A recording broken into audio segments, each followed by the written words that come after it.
sila. Magbanay kasi sa ilang malibot sa posisyon ni magkakaliminasun sa ilang aking sa dadagdag Diyos. Iyang makawin sa ilang pag-iwa na makasiba sa mga liat ng pagsulat ni Kristo kung sa iyang sinabi. Ang isang manabot magsunod sa ko, sa yaman ng sarili, magpakasal ng krus sa sinagsunod sa ko. Kung isa inspirasyon, pagpasaksik na banal na tao, na naging umagin ng doon na parasun. Kung pagkasunod balik ka mga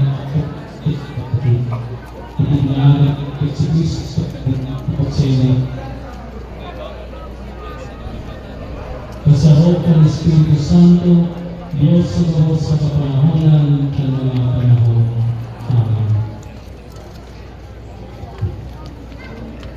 Ngunit mga tugang, sundan nato ang kabulangan sa iyong ng Diyos, sa iyong pagpapay, buong pagsakit sa kapanganahan, sa kabalanan, pasilin sa pagkabuhay iwan.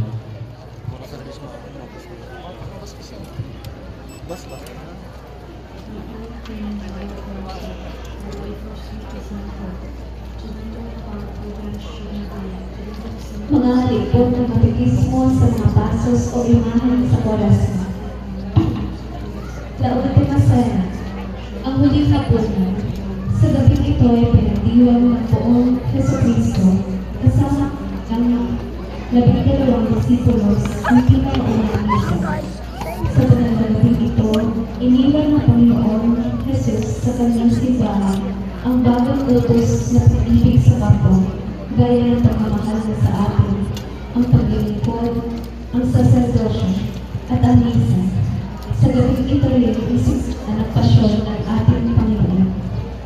Camarero, Castaneda Family, Barangay Laro.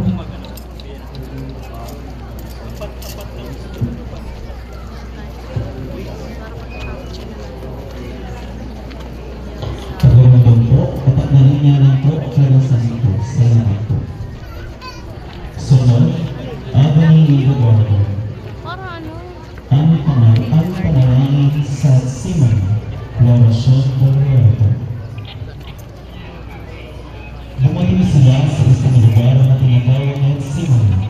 Sinabi ni Jesus sa kanyang mga alagad, "Maupo muna kayo rito habang ako'y nananalangin." At isinama niya si San Pedro, Santiago at Juan. Nagsimulang magpagabot at maghirap ang kanyang kalooban.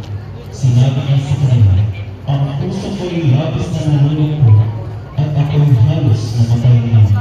Maghintay kayo rito at magbantay." Humayo siya ng kaunti at pagkatapos ay patirata na kung maaari niyo nang sumapit sa kanya ang oras ng paghihirap. Nanalangin siya, Ama ko, magagawa mo ang lahat ng bagay. Alisin mo sa akin ang paghihirap na ito. Ngunit hindi ang kalooban ko, kundi ang kalooban ang masusunod. Camarero, Mariana Family, Barangay Laro.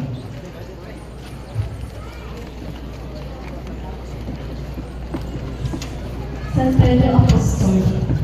Si San Pedro sa mga apostol ni Jesus na ang dating parang Simon. Sa siyang Garcia, may bago siya sa mga Kristo. San Pedro, bukod sa Gino, ang sa iyang nagpaka na siya nagpayas o ang aking Pedros. Kung kaili, tinawag siya ng Kristo ng kapatid na maging Panginoon ng simbahan kung kaya ito siya ng kabot ng yaro. Ungay sa iyo ng katawanan, itatawag sa iyo ang mayabang ng nakadaan ng langit. Ang mga nanapusos mo sa daga, gagapusos sa langit. Mananagot mo sa daga, pumunatun man sa langit. Ang manok sa iyong pamitisan, tagda ang sinabi ni Jesus. Ngunyan sa nanganggi, bago ang turawan manok, tulong beses mo ako pagniliran. San Pedro Apostol. Ipamigay mo. Ang kaso ni San Pedro Apostol yaw sa pangataman kay Presidente Family kay Barangay Picauso. Sunod, Santiago Apostol El Mayor.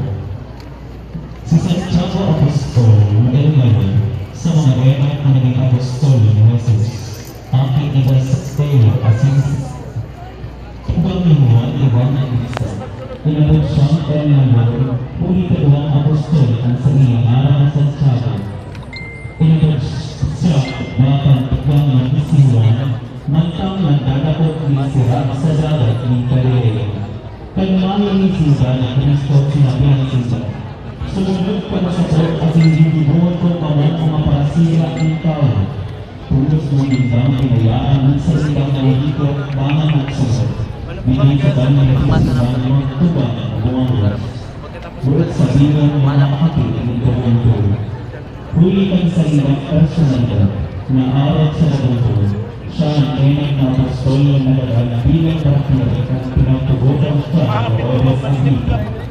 Susok sa tradisyon, daradara na ang sikulo ng San Pellegrino, tanda sa ligang pagpapalamingin kang marhay na karek sa Diyos ni Hispania. Santiago El Mayor Apostol, Ibig mo kami.